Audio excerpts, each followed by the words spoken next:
A história do apóstolo Paulo como você nunca viu, de maneira profunda e edificante de como Deus opera milagres quase que improváveis pelas mãos de homens, mas pelo seu poder tudo vem a ser. Fique até o final e você vai se surpreender. Quem foi Paulo de Tarso? Paulo de Tarso, o apóstolo Paulo, sem dúvida é um dos personagens bíblicos mais conhecidos por todos os cristãos. Ele, considerado como sendo o maior líder do cristianismo. Neste vídeo, nós conheceremos mais sobre a história de Paulo, autor de 13 epístolas presentes na Bíblia. Clique em se inscrever, e ative o sininho para não perder nenhuma novidade e junte-se a nós nesta aventura extraordinária. Biografia do apóstolo Paulo. Paulo, nome romano de Saulo, nasceu em Tarso na Cilícia. Atos 16 verso 37, Atos 21 verso 39, e Atos 22 verso 25. Tarso não era um lugar insignificante. Atos 21 verso 39, ao contrário, era um centro de cultura grega. Tarso era uma cidade universitária que ficava próxima da costa nordeste do mar Mediterrâneo. Embora tenha nascido um cidadão romano, Paulo era um judeu da dispersão, um israelita circuncidado da tribo de Benjamim, e membro zeloso do partido dos fariseus. Romanos 11 verso 1, Filipenses 3 verso 5 e Atos 23 verso 6. A infância e adolescência do apóstolo Paulo tem sido tema de grande debate entre os estudiosos. Alguns defendem que o apóstolo Paulo passou toda a sua infância em Tarso, indo apenas durante sua adolescência para Jerusalém. Outros defendem que Paulo foi para Jerusalém ainda bem pequeno. Nesse caso, ele teria passado sua infância longe de Tarso.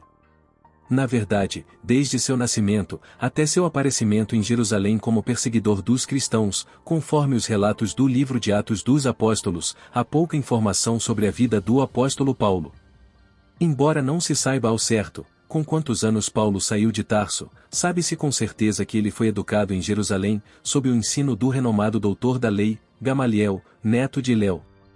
Paulo conhecia profundamente a cultura grega. Ele também falava o aramaico, era herdeiro da tradição do farisaísmo, estrito observador da lei e mais avançado no judaísmo do que seus contemporâneos. Gálatas 1 verso 14, ou Filipenses 3 versos 5 e 6. Considerando todos estes aspectos, pode-se afirmar que sua família possuía alguns recursos e desfrutava de posição proeminente na sociedade. O apóstolo Paulo possuía a cidadania romana. Sobre isso, ele próprio afirma ser cidadão romano de nascimento. Atos 22 verso 28. Provavelmente essa declaração indica que sua cidadania foi herdada de seu pai. Estima-se que naquele tempo pelo menos 2/3 da população do Império Romano não possuía cidadania romana. Não se sabe ao certo como o pai do apóstolo conseguiu tal cidadania. Algumas pessoas importantes e abastadas conseguiam comprar a cidadania. Atos 22 verso 28. Outras conseguiam tal cidadania ao prestar algum relevante ao governo romano. A cidadania romana concedia alguns privilégios, dentre os quais podemos citar a garantia do julgamento perante César, se exigido, nos casos de acusação. Imunidade legal dos açoites antes da condenação. Não poderia ser submetido à crucificação, a pior forma de pena de morte da época. Como Paulo de Tarso se tornou o perseguidor. O livro de Atos dos Apóstolos informa que quando Estevão foi apedrejado, suas vestes foram depositadas aos pés de Paulo de Tarso. Atos 75 verso 8. Após esse episódio da morte de Estevão, Paulo de Tarso assumiu uma posição importante na perseguição aos cristãos. Ele recebeu autoridade oficial para liderar as perseguições. Além disso, na qualidade de membro do Concílio do Sinédrio, ele dava o seu voto a favor da morte dos cristãos. Atos 26 verso 10. O próprio Paulo afirma que respirava ameaça e morte contra os discípulos do Senhor. Atos 9 verso 1. Além de deflagrar a perseguição em Jerusalém, ele ainda solicitou cartas ao sumo sacerdote para as sinagogas em Damasco. Seu objetivo era levar preso para Jerusalém qualquer um que fosse seguidor de Cristo, tanto homem como mulher. Atos 9 verso 2. Paulo perseguia e assolava a Igreja de Deus. Gálatas 1 verso 13. Ele fazia isso acreditando que estava servindo a Deus e preservando a pureza da lei. A conversão de Paulo de Tarso. As narrativas no livro de Atos, e as notas do próprio apóstolo Paulo em suas epístolas, sugerem uma súbita conversão. Entretanto, alguns intérpretes defendem que algumas experiências ao longo de sua vida devem tê-lo preparado previamente para aquele momento. A experiência do martírio de Estevão e sua campanha de casa em casa para perseguir os cristãos podem ser exemplos disto. Atos 8 verso 1 e 3, 9 verso 1 e 2, 22 verso 4, 26 verso 10 e 11.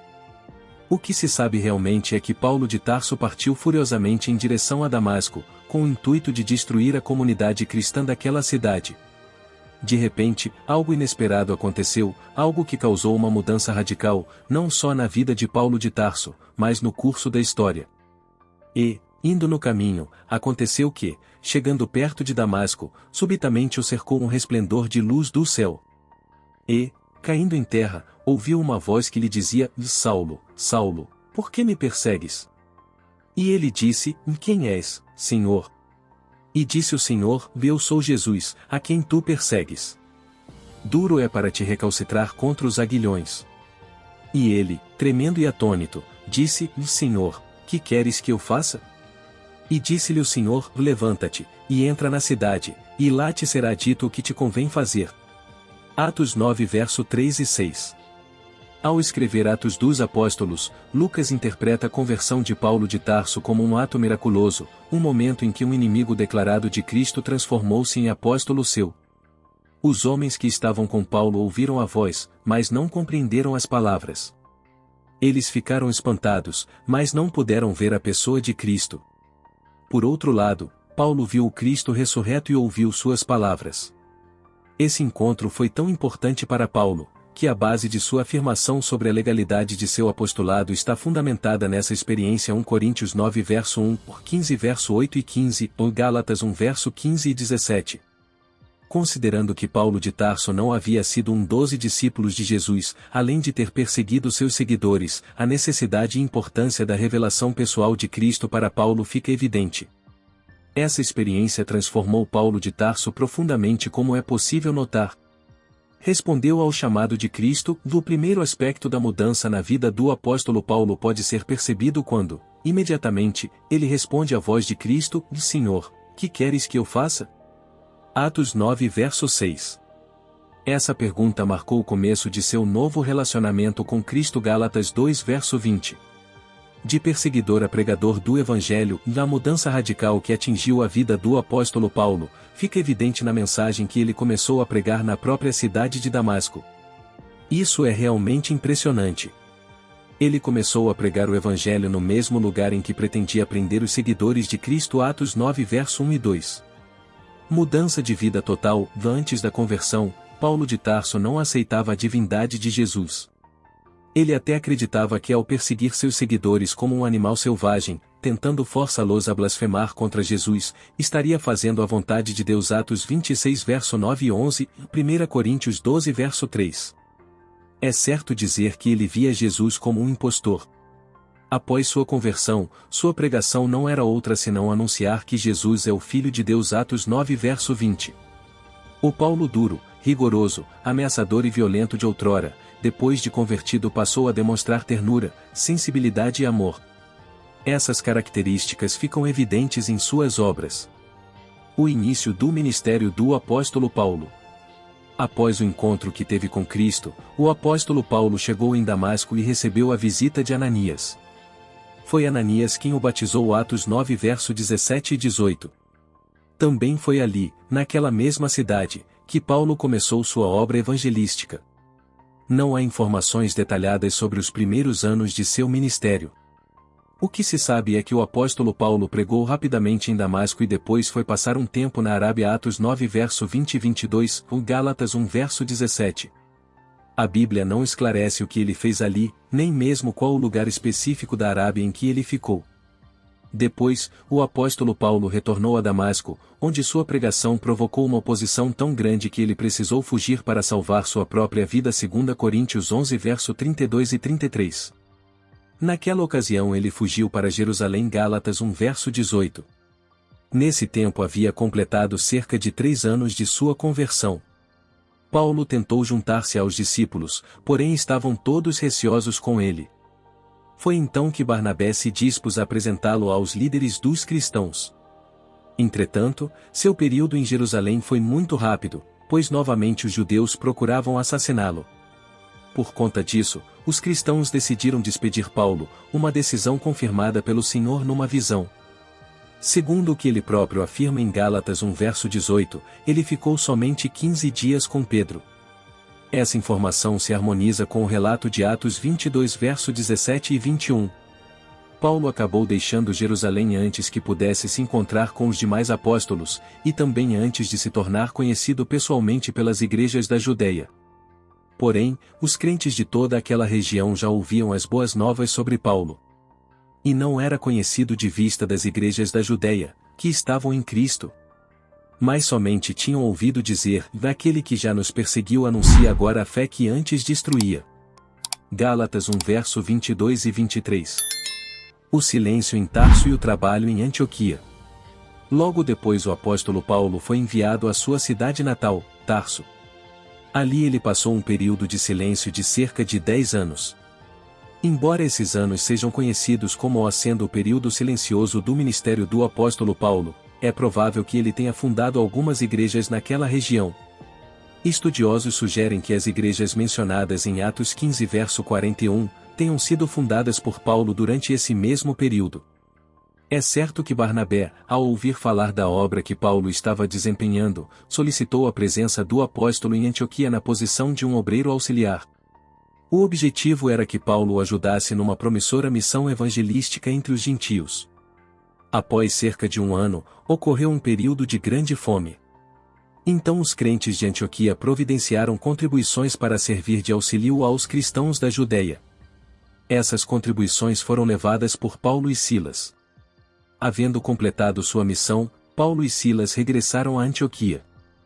É certo que Barnabé, ao ouvir falar da obra que Paulo estava desempenhando, solicitou a presença do apóstolo em Antioquia na posição de um obreiro auxiliar. O objetivo era que Paulo o ajudasse numa promissora missão evangelística entre os gentios. Após cerca de um ano, ocorreu um período de grande fome. Então os crentes de Antioquia providenciaram contribuições para servir de auxílio aos cristãos da Judeia. Essas contribuições foram levadas por Paulo e Silas. Havendo completado sua missão, Paulo e Silas regressaram a Antioquia. Esse período em Antioquia foi essencial no ministério do apóstolo Paulo. Foi ali que sua missão de levar o evangelho aos gentios começou a ganhar força. Foi enquanto estava em Antioquia que o Espírito Santo orientou a igreja a separar Barnabé e Paulo para a obra a qual Deus os chamara. Só então tiveram início as viagens missionárias do apóstolo Paulo. E, servindo eles ao Senhor, e jejuando, disse o Espírito Santo: apartai-me a Barnabé e a Saulo para a obra que os tenho chamado. Então, jejuando e orando, e pondo sobre eles as mãos, os despediram. Atos 13 verso 2 e 3. As viagens missionárias do apóstolo Paulo. O trabalho evangelístico do apóstolo Paulo abrangeu um período de cerca de 10 anos. Esse trabalho aconteceu principalmente em 4 províncias do Império Romano: Galácia, Macedônia, Acaia e Ásia. Paulo concentrava-se nas cidades-chave, isto é, nos maiores centros populacionais de sua época. Isso fazia parte de seu planejamento missionário. Quando alguns judeus e gentios aceitavam a mensagem do Evangelho, logo esses convertidos tornavam-se o núcleo de uma nova comunidade local. Dessa forma, o apóstolo Paulo alcançou até mesmo as áreas rurais. A estratégia missionária usada pelo apóstolo Paulo pode ser resumida da seguinte forma: ele trabalhava nos grandes centros urbanos, para que dali a mensagem se propagasse nas regiões circunvizinhas. Ele pregava nas sinagogas, a fim de alcançar judeus e prosélitos gentios. Ele focava sua pregação na comprovação de que a nova dispensação é o cumprimento das profecias da antiga dispensação. Ele percebia as características culturais e as necessidades dos ouvintes. Assim ele aplicava tais particularidades em sua mensagem evangélica. Ele mantinha o contato com as comunidades cristãs estabelecidas. Esse contato se dava por meio da repetição de visitas e envio de cartas e mensageiros de sua confiança. Ele estava atento às desigualdades presentes na sociedade de sua época, e promovia a unidade entre ricos e pobres, gentios e judeus. Além disso, ele solicitava que as igrejas mais prósperas auxiliassem os mais pobres. Em Atos 14 verso 21 a 23, é possível perceber que o método de Paulo para estabelecer uma igreja local obedecia a um padrão regular. Primeiramente era feito um trabalho dedicado ao evangelismo, com a pregação do Evangelho. Depois havia um trabalho de edificação, onde os crentes convertidos eram fortalecidos e encorajados. Por último, presbíteros eram escolhidos em cada igreja, para que a organização eclesiástica fosse estabelecida. Primeira viagem missionária. A primeira viagem missionária de Paulo está registrada em Atos 13 verso 1 e 14 verso 28. Não se sabe exatamente quanto tempo durou essa primeira viagem. Sabe-se apenas que ela deve ter ocorrido por volta de 44 e 50 depois de Cristo. O ponto de partida foi Antioquia, um lugar que havia se tornado um tipo de centro do cristianismo entre os gentios. Basicamente a viagem foi concentrada na ilha de Chipre na parte sudeste da província romana da Galácia. Barnabé foi o líder até um determinado momento da viagem, e Paulo era o pregador principal. João Marcos servia como auxiliador dos missionários principais. Entretanto, João Marcos os deixou literalmente os abandonou e retornou para Jerusalém. A partir desse ponto, o apóstolo Paulo assumiu a liderança da missão. Segunda viagem missionária. A segunda viagem missionária de Paulo está registrada em Atos 15 verso 36 e 18 verso 22. O propósito dessa viagem, conforme o próprio Paulo diz, era visitar os irmãos por todas as cidades em que a palavra do Senhor já havia sido anunciada. Atos 15 verso 36. No entanto, ao discordarem sobre a ida de João Marcos na viagem missionária, Paulo e Barnabé decidiram se separar. Então Paulo levou consigo Silas, também chamado de Silvano. A data provável dessa viagem fica entre os anos de 50 e 54 depois de Cristo. Essa segunda viagem cobriu um território bem maior do que a primeira, estendendo-se até a Europa. A obra evangelística foi concluída na Macedônia e Acaia, e as cidades visitadas foram Filipos, Tessalônica, Bereia, Atenas e Corinto. O apóstolo Paulo permaneceu em Corinto um longo tempo. Atos 18 verso 11 a 18. Ali ele pregou o evangelho e exerceu sua atividade profissional de fazer tendas. Foi dessa cidade que ele enviou a epístola aos Gálatas, e provavelmente, um pouco depois, também enviou as epístolas aos Tessalonicenses. Paulo também parou brevemente em Éfeso, e ao partir prometeu retornar em outra ocasião. Atos 18 verso 20 e 21. Terceira viagem missionária. A terceira viagem missionária de Paulo está registrada em Atos 18 verso 23 e 21 verso 16. Essa viagem ocorreu entre 54 e 58 depois de Cristo. O apóstolo Paulo atravessou a região da Galácia e Frígia e depois prosseguiu em direção à Ásia e à sua principal cidade, Éfeso. Ali o apóstolo ficou por um longo período, cumprindo a promessa anteriormente feita. Atos 19 verso 8 a 10, 20 verso 3. É provável que todas, se não pelo menos a maioria das 7 igrejas da Ásia, tenha sido fundada durante esse período. Parece que antes de Paulo escrever a primeira epístola aos Coríntios, ele fez uma segunda visita à cidade de Corinto, regressando logo depois para Éfeso. Então, mais tarde, ele escreveu 1 Coríntios. Quando deixou Éfeso, Paulo partiu para Macedônia. Foi ali, talvez em Filipos, que ele escreveu a segunda epístola aos Coríntios. Depois, finalmente o apóstolo Paulo passou pela terceira vez em Corinto. Antes de partir dessa cidade, provavelmente ele escreveu a epístola aos Romanos. Romanos 15 versos 22 a 25. O resultado das viagens missionárias do apóstolo Paulo foi extraordinário. O evangelho se espalhou consideravelmente. Estima-se que perto do final do período apostólico, o número total de cristãos no mundo era em torno de 500 mil. Apesar de esse resultado ter sido fruto de um árduo trabalho que envolveu um enorme número de pessoas, conhecidas e anônimas, o obreiro que mais se destacou nessa missão certamente foi o apóstolo Paulo. Viagens missionárias de Paulo de Tarso. O debate do apóstolo Paulo com Pedro. Em um determinado momento, devido ao crescente número de gentios na igreja, questões a respeito da lei e dos costumes judaicos surgiram entre os cristãos. Muitos cristãos judeus insistiam que os gentios deveriam observar a lei mosaica. Eles queriam que os crentes gentios se enquadrassem nos costumes judaicos, principalmente em relação à circuncisão. Para eles, só assim poderia haver igualdade na comunidade cristã. O apóstolo Paulo identificou esse movimento judaizante como uma ameaça à verdadeira natureza do Evangelho da Graça. Por isso ele se posicionou claramente contra essa situação. Diante dessas circunstâncias, o apóstolo Paulo repreendeu Pedro publicamente. Gálatas 2 verso 14. Pedro havia se separado de alguns crentes gentios, a fim de evitar problemas com certos cristãos judaizantes. Esse também foi o pano de fundo que levou o apóstolo Paulo a escrever uma epístola de advertência aos Gálatas.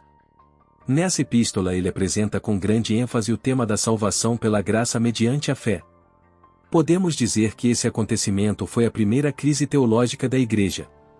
Para que o problema fosse solucionado, Paulo e Barnabé foram enviados a uma conferência com os apóstolos e anciãos em Jerusalém. O concílio decidiu que, de forma geral, os gentios que se convertessem não estavam sob a obrigação de observar os costumes judaicos.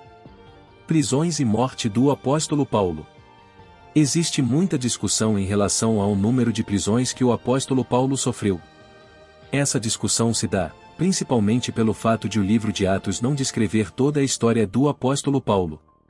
Além disso, provavelmente o apóstolo Paulo foi preso algumas vezes por um período muito curto de tempo, como por exemplo, em Filipos Atos 16 verso 23. Ao falar sobre suas próprias prisões, o apóstolo Paulo escreve o seguinte: são ministros de Cristo? Falo como fora de mim eu ainda mais, em trabalhos, muito mais, em açoites, mais do que eles, em prisões, muito mais, em perigo de morte, muitas vezes. 2 Coríntios 11 verso 23. Considerando apenas as principais prisões do apóstolo Paulo, sabe-se que ele foi preso em Jerusalém Atos 21, e para impedir que fosse linchado, ele foi transferido para Cesareia. Nessa cidade, Félix, o governador romano, deixou o apóstolo Paulo na prisão por 2 anos. Atos 23 verso 26. Festo, sucessor de Félix, sinalizou que poderia entregar Paulo aos judeus, para que por eles ele fosse julgado. Como Paulo sabia que o resultado do julgamento seria totalmente desfavorável à sua pessoa, então na qualidade de cidadão romano, ele apelou para César. Depois de um discurso perante o rei Agripa e Berenice, o apóstolo Paulo foi enviado sob escolta para Roma. Após uma terrível tempestade, o navio a qual ele estava naufragou, e Paulo passou o inverno em Malta. Finalmente o apóstolo Paulo chegou a Roma na primavera. Na capital do império ele passou 2 anos em prisão domiciliar. Apesar disso ele tinha total liberdade para ensinar sobre o Evangelho. Atos 28 verso 31. É exatamente nesse ponto que termina a história descrita no livro de Atos dos Apóstolos. O restante da vida de Paulo precisa ser contado utilizando-se os registros de outras fontes. Por isso, as únicas informações adicionais que encontramos no Novo Testamento sobre a biografia do apóstolo Paulo, parte das epístolas pastorais. Essas epístolas parecem sugerir que o apóstolo Paulo foi solto depois dessa primeira prisão em Roma relatada em Atos por volta de 63 d.C. 2 Timóteo 4 verso 16 e 17. Após ser solto, ele teria visitado a área do Mar Egeu e viajado até a Espanha. O martírio em Roma. Depois, novamente Paulo foi aprisionado em Roma. Dessa última vez ele acabou executado pelas mãos de Nero por volta de 67 e 68 d.C. 2 Timóteo 4 verso 6 a 18. Tudo isso indica que as epístolas pastorais documentam situações não historiadas em Atos. A epístola de Clemente cerca de 95 d.C. e o cânon muratoriano cerca de 170 d.C. testificam sobre uma viagem do apóstolo Paulo à Espanha. A tradição cristã conta que a morte do apóstolo Paulo ocorreu junto da estrada de Óstia, fora da cidade de Roma. Ele teria sido decapitado. Talvez o texto que mais defina a biografia do apóstolo Paulo seja exatamente esse. Combati o bom combate, acabei a carreira, guardei a fé. Desde agora, a coroa da justiça me está guardada, a qual o Senhor, justo juiz, me dará naquele dia, e não somente a mim, mas também a todos os que amarem a sua vinda. 2 Timóteo 4 verso 7 e 8. Entre para a nossa comunidade incrível. Clique em inscrever-se, ative o sininho e mergulhe em conteúdos fascinantes. E se gostou de saber da história incrível do apóstolo Paulo e tem interesse de conhecer a de outros personagens específicos, comente nos comentários e ficaremos lisonjeados de trazer para você.